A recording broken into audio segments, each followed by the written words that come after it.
this is Still Not Dead Early Access Update 8. What you just heard was a brand new theme tune by Formless Voyager.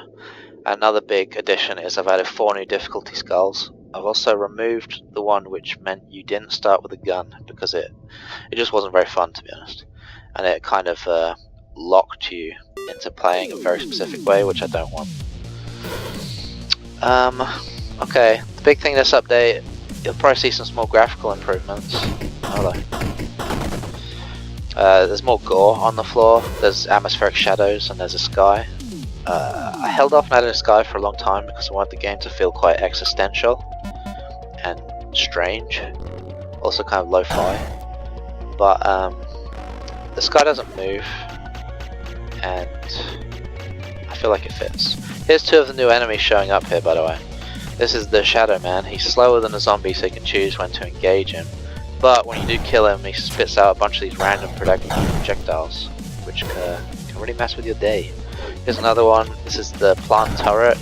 It's more of an area denial, because if you want to cross between his bullets like that, it can be quite tricky. And to make up for that, he does not move. Also, these explosive zombies, which showed up all the fucking time, now count as a special enemy, so you won't be seeing them in every stage. Because they really messed with trying to do melee builds. Death now does less damage, still does a lot, but if he appears up on top of you and you don't have stamina, you've still got a fighting chance now. Another thing is the decals. Yeah, shoved decals. More blood. I think I told you explosions leave decal marks on the ground now, and so does fire. The fire's a bit more obvious as well. Check out this item. I've balanced weapon ammo counts. Balanced some of the difficulty skulls. There's loads of twigs. Chainsaw comes with a lot more ammo now to make it more viable. Flamethrower has received a massive buff because it wasn't very useful before. Where is it? I'll get really unlucky with these rolls. There we go. Now has double the range and twice the damage. Let's cheat and go to the next stage.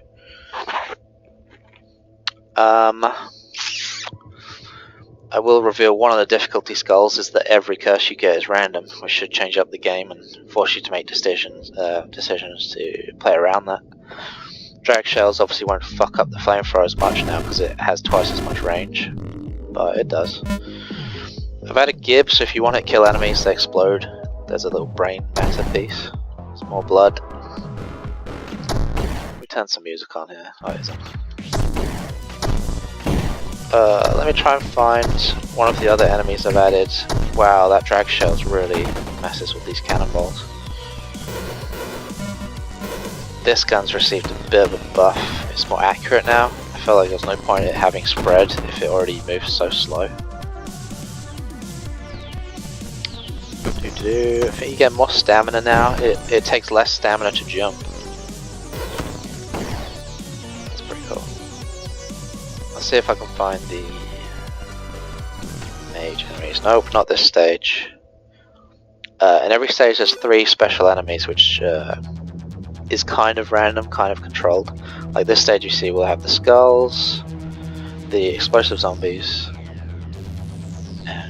another thing I can't find, which hopefully is the crystal mage, which is what I want to show you.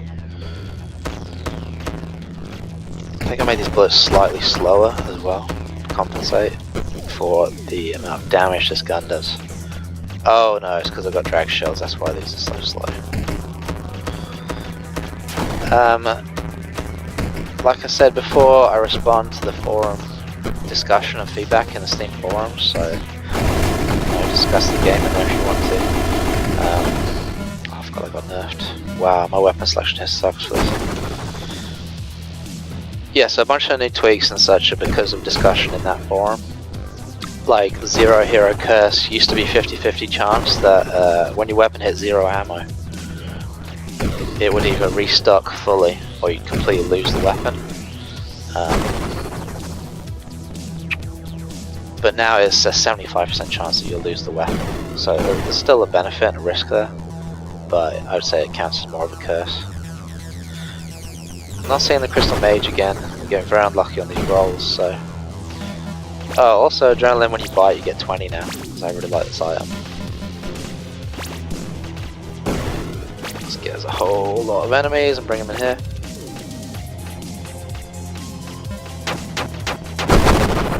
Okay, that did not work.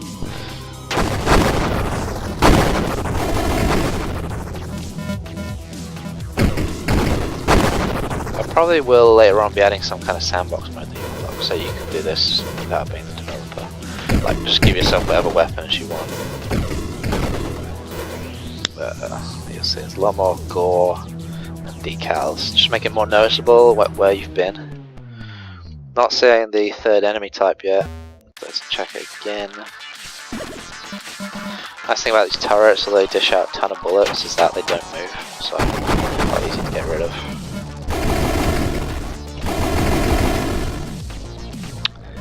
Here is the mage. So it shoots out a lot of fairly slow projectiles, but if you get hit, boom, you get trapped in here. If you get hit again, they keep spawning, which will reduce your visibility. So let's get hit a couple of times. They keep spawning, so now I can't really see zombies around me. You get trapped for about 6 seconds, bullets go through, everything can go through but you. Unless you get the frog feet blessing, which will nerf that because you can now jump out of the prison. You can, if you get super desperate to get out of there, you can also chuck a barrel and jump on top of it to get out of there, I think. So I don't want this video to run on. Those are the big changes. Obviously the sky and atmospheric shadows, 3 new enemies, 4 new difficulty spells, a lot of tweaks and changes. And that is pretty much the video. If you want to see the full list of changes, there's quite a lot. That'll be on the Steam news page. Okay, it's the end of the video. Consider following me on Twitter, it's @GloveGames. Subscribe to this YouTube channel if you want to see more about this. If you have video requests, like if you're a developer, you want to know how I've done some things in this game, or like that, then let me know, because I'm pretty new to making YouTube videos. Not new to making games. And yes, that's going to be this video. Cheers for checking it out. Consider picking up the game. It's £4 right now, just in early access, still being developed. Probably the price will be boosted as it gets more development. But I'm thinking the final price at release would be around £6. Anyway, cheers, thanks a lot.